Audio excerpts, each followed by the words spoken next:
An Iron Maiden show is a theatre in your head. That's what it is. The reaction of the kids on their faces shows that they get it. 33 years ago, the founder members of Iron Maiden were little more than kids themselves when they came together in London and formed what would become one of the world's biggest rock bands. With almost 100 million albums sold, Iron Maiden have influenced a generation of heavy metal fans and continue to reach new audiences. We've been together for a long time, and we know how each other think, we give each other space, and the time we spend together we enjoy, and it just works. There's no real rules, it just works. Maiden's latest tour has landed in South America, where the metalheads are heading close to meltdown. These dates were selling out in advance, and quite frankly, we didn't expect this. And I felt like a guy selling stocks or something. I was like, sell, sell, sell. Our fans, you get the feeling they'd die for us. And I think some of them probably would. In the Colombian capital, Bogotá, fans have waited a lifetime for the band's first visit to their country. You are history tonight, my friends, all of you. You have to take an audience and you have to grab them and hold them in a place where they feel it's safe to go absolutely bonkers.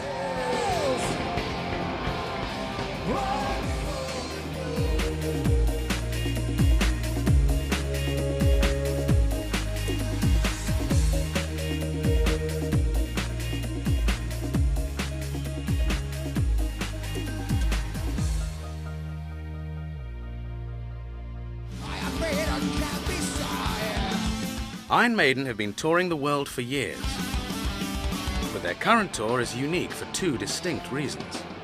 They have their own plane, and lead singer Bruce Dickinson is flying it. Well, welcome to Ed Force One, named by Iron Maiden fans. It's a Boeing 757 airliner. It carries Iron Maiden, the management, the band, the crew, and all of its equipment around the world, and then some. I'm Bruce Dickinson, and I'm going to go fly it. So here we are, Ed Force One. Well, it's not exactly gold taps and everything else and jacuzzis. We've got some quite nice seats here for the band and VIPs like managers and people like that. And this bit is the magic bit. All the equipment is actually contained in fire containment bags like this. You know, people are not all one-dimensional. The idea that you are the person that appears on stage with Iron Maiden for me would be absolutely terrifying, because what appears on stage is a sort of temporary possession by the music.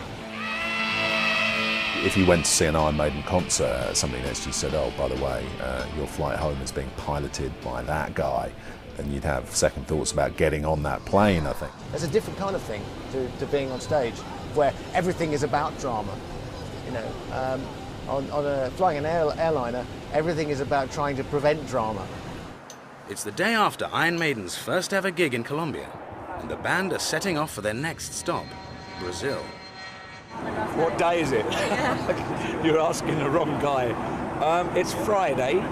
Yes, the day after our wonderful show in Bogotá last night. The audience, the reaction in Colombia was just incredible. I think one of the best ever.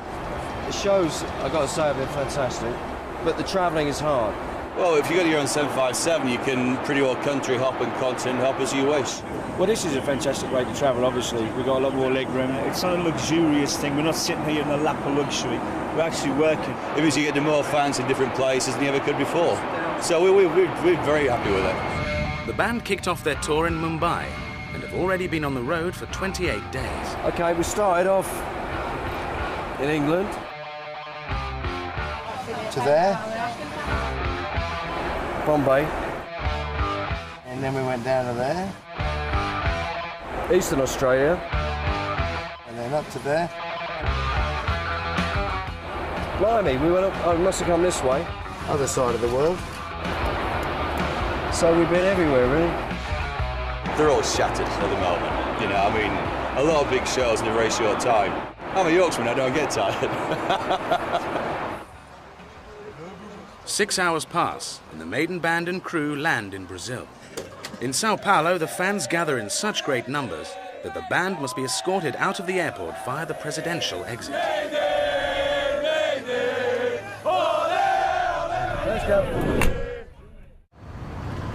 It's Saturday morning in Sao Paulo, and a precious day off for the band. And we can't get out of the hotel because there's a load of people around there. And I like to walk around, and we're in the middle of a kind of a building site, and there's nowhere to go. Dave Merry! Dave! Most European countries, North America, you can walk around town, but here we're kind of pretty much stuck in a hotel. But that's life, you know, that's life. The fans may be determined, but Gers is even more so. He decides to sneak out the back for a walk. Is there anywhere to walk up here? We're out. Let's go. Look at this. I mean, you don't find that in England, do you? Incredible. Freedom is fleeting. Pretty soon, fans start to spot there is a maiden member on the loose. I generally find if you walk towards them, they kind of run away. Oh, there he goes. He's running in front of them. Tres caffè con leche.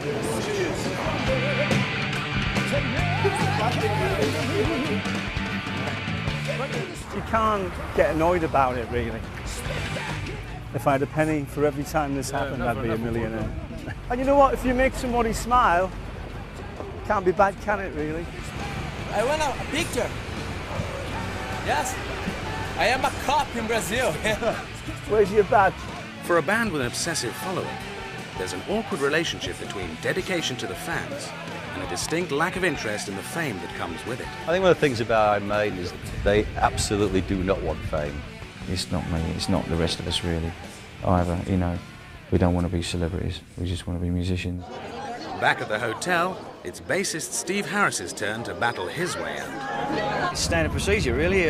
You know, we come out of the hotel and there's loads of fans hanging about, and they're all on autographs and everything. But most of the places are not too bad. Harris has flown his home team out to Brazil to play against a local team. I don't know who we're playing or what kind of standard it's going to be. Sing it!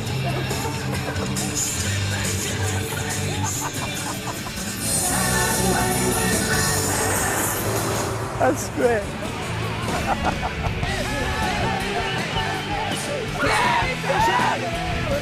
Man, it's Iron Maiden. Nice one. Don't tell anyone. Do it yourself. How are you doing? Get out of it!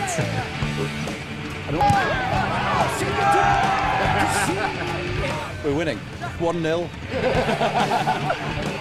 We've been out for our little stroll. In part 2, it's showtime, but rain puts a dampener on the mood backstage.